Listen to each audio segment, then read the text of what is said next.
So I'll begin with a question. Did you brush your teeth today? I hope yes. And if I ask you why, you would probably say cavities or my mouth should not smell. And who doesn't brush teeth today in today's time, right? But if I have to ask you another question, did you exercise today? Come on. I know for a fact 80% of us don't do exercise every single day. But when you say that I brush my teeth because I want to care for my oral health, we don't do exercise when it comes to our physical health. Why? You might say that brushing our teeth is pretty easy, but exercise is tough. No, here is where we are wrong. Brushing our teeth is easy because it has become our habit. And exercise is difficult for us. Why? Because we have not yet developed it as an habit.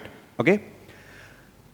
Almost 40 to 60% of our day goes into autopilot mode. Like you use your mobile phone, you keep scrolling, and you don't even realize when it is half an hour, 1 hour, 2 hours, and then suddenly you realize, oh my God, I've wasted so much time.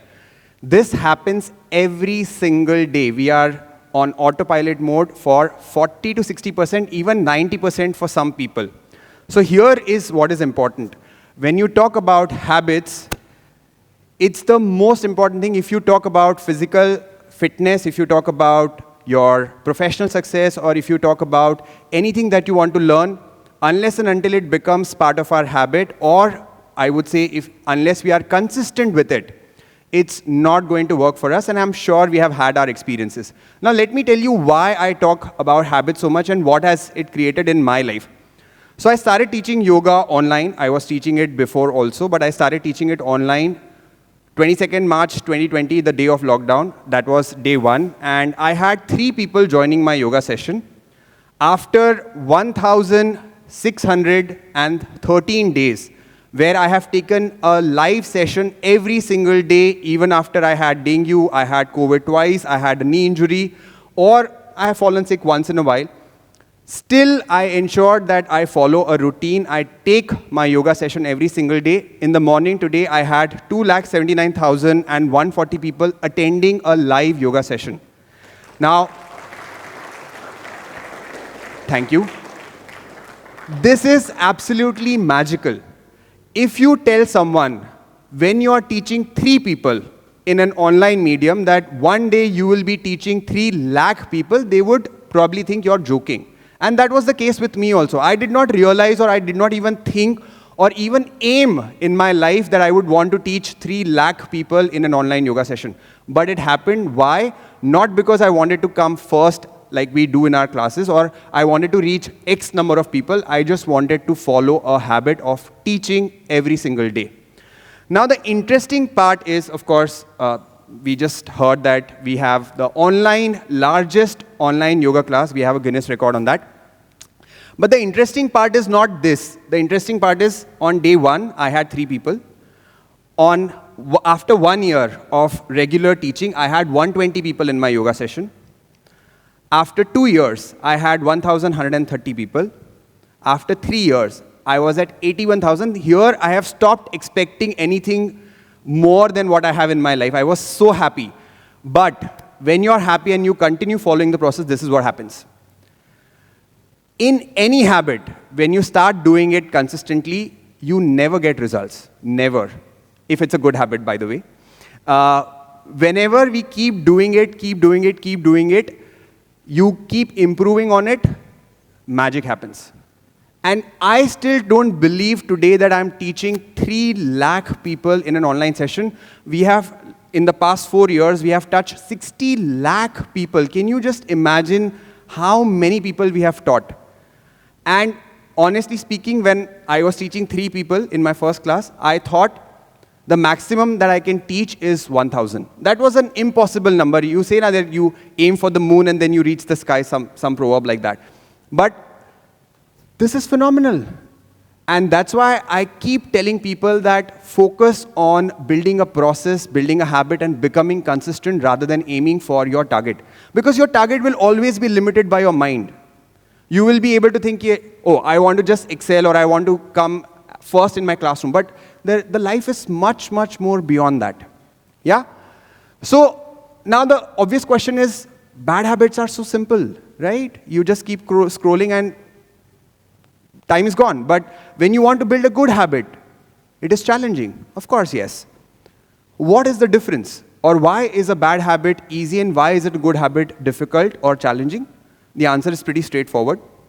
Whenever you do something which is bad, so now we have to also define bad. Bad is not necessarily bad. Like scrolling your mobile phone or eating a junk food is not necessarily bad, but we consider that for some time as a bad habit. Whenever you are doing something like eating pizza, burger, or anything junk, you get some pleasure, right? And the second point is, you don't have any negative impact if you do it once. If you know that eating cyanide is poisonous and it's going to take your life, you will never dare to eat it. But eating a pizza is not. Once, it's not. But if you build it as a habit, eventually you end up having a sedentary lifestyle. Similarly, for good habits, doing a good habit might not necessarily be pleasurable, or rather starting a good habit. Let's take example for exercise. Starting that initial momentum of exercise is really difficult. But once you do it, you might feel that, oh yeah, I'm feeling more energetic, I'm feeling more flexible. Great, but starting is always tough. And second point is, there is no immediate result. You do exercise once, nothing happens. You do it twice, nothing happens. You do it thrice, 1 month, 2 months, probably not like that result that you might be expecting.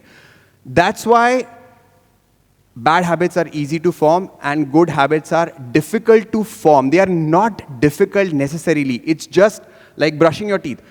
And surprisingly, you know what? Brushing your teeth is easy, but brushing your teeth before going to bed is still tough because it's not your habit. And exercise can also become a habit and it can become very easy for you. We have seen it across. 3 lakh people join my sessions. Average daily attendance in our classes is 70%. You would not even get, like in an offline setup, if 10 people have joined a yoga session, 7 people don't come. But in an online setup, building a habit becomes so easy and people want to exercise with us. And why does that happen? How do you make a good habit easy? This is what I'm going to share. There are 3 simple things that you need to do. If you follow these 3 things, you can make any difficult habit which might seem difficult literally easy for you, like brushing your teeth. Would you be interested to know? Perfect, thank you so much. At least 2 people said. Okay, so if you want to make any good habit easy or you want to stay... Okay, let me ask you one question. How many of you struggle with consistency of practice? You can raise your hand. You have started something and you couldn't follow it and you know that it is so important for you. Thank you, hands down. But you couldn't do it. Here are 3 things that you can do. First, do not get into all or nothing trap. Let me ask you another question. How many of us have got that super solid motivation on a Monday morning or 1st of any month or 1st of January, and then you picked up, okay, I'll wake up early, I'll eat clean food, I'll read a page every single day, I'll read 1 book in a week, and I'll complete 52 books in an year, and you decided like multiple things. You probably followed it also for a week.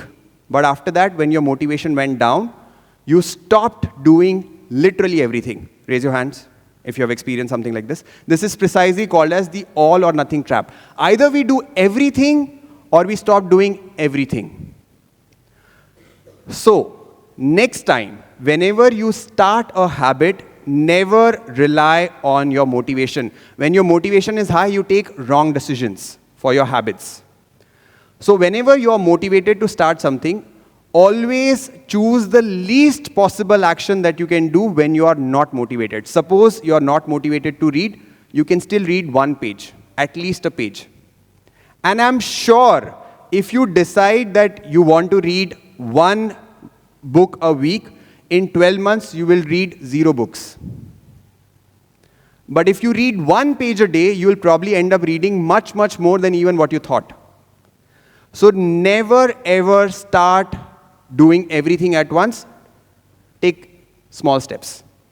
And So let me also give you another example of exercise. Whenever we think of exercise, we feel we should sweat, we should feel exhausted, we should feel like we have done something. Then we feel that we have done exercise. Not really true. Exercise can be as low as 5 minutes, 10 minutes. But our mind sets an expectation. What is the expectation? The exercise is complete only when I do it for an hour, for 45 minutes, or I sweat. That's not necessarily true. You can do even 10 squats, 5 minutes of high intensity exercise. Everything is okay until and unless it is non-zero. So when you are good, when you have energy, do 100. But when you are not good, when you are not motivated, do 1. Just don't do 0. Is that clear? Okay, perfect. So that's step number 1. Step number 2. Very important. How many of you have said this? I'm going to start doing X activity tomorrow. And tomorrow we have said the same thing. Please raise your hand. Thank you. Now, you know what? Motivation is not the missing factor here. You are motivated, that's why you are at least thinking about doing it. You know what is missing? Setting intention. Now, what do I mean by setting intention? Let me tell you this first.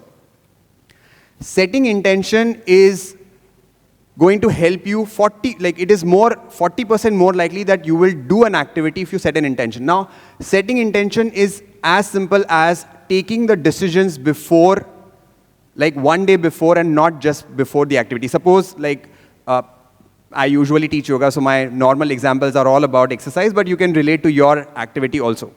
So, someone says, I want to start doing yoga tomorrow. Very important for them to decide what time are they going to do. Where are they going to do? With whom they are going to do. Are they going to do inside the house, or they are going to go to the gym, or they are going to go to the garden or a yoga center? Why? Because next day when they get up, and if they have to take 10 decisions, when, where, how, what, they will end up saying, I'll do it tomorrow. Is it making sense to you? Yeah? So setting intention means simply deciding beforehand and probably writing it down so that you have more clarity. That is how you convert your motivation into an actual action. Motivation is never enough. You always need an intent of when, what, where, how, etc., to actually convert it into an action. So that is step number 2. You always decide, write down, send a WhatsApp message to your friend or anyone whom you want to be your accountability partner so that you are clear what to do. And this is applicable not just for habits, it's for everything. Any single task, if you're not able to do it, just write down when, where, what, how will I do it. And you are 40% more likely to actually attempt and do that task. Okay? That's step number 2. Third and the most important task, set an intention. Yeah. Very important. Very, very important. How many of you have said this, I am lazy? Come on, don't be shy. Okay, perfect. What you tell yourself is what's going to happen. If you say you're a lazy person, you will be a lazy person forever. No scientific tool, no motivational speaker, not even God can help you here. If you say you're lazy, that's true. That's just true. Yeah? Very important of what you say. Now, I am not saying you should lie to yourself. You're waking up at 10 o'clock and you're saying to yourself, no, I'm a very active person. Not going to work. So you don't have to lie to yourself, but very important that you don't have negative self-talk. Now, what does this mean? If you say I'm an active person, or let's take example of you want to become a morning person. So for example, you're waking up at 9 o'clock and you want to become a morning person. That does not mean you have to wake up at 4 a.m. You just have to wake up at 8:30. You have to do something very similar, very small that justifies what you want to say to yourself. Is that clear? So very important what you talk, and I'm telling you a secret to actually change this. Join a group. If you want to be a morning person, join a group where everyone is a morning person. If you want to become an entrepreneur, join a group where everyone is doing business or talking about ideas. If you want to be a guitarist, join a group where everyone is playing guitar. Your group will create an identity for you. So when you talk about habit building and consistency, identity creation is supposed to be the North Star. What you want to achieve eventually is not habit, it's an identity. Today I say I'm a yoga person. Why? Because I've done yoga for 1,600 days. Today I say I'm an entrepreneur because I'm running a company. It's an identity that I live with. Once you have your identity set, you do not need any support, any motivation. You will do it. Is that clear?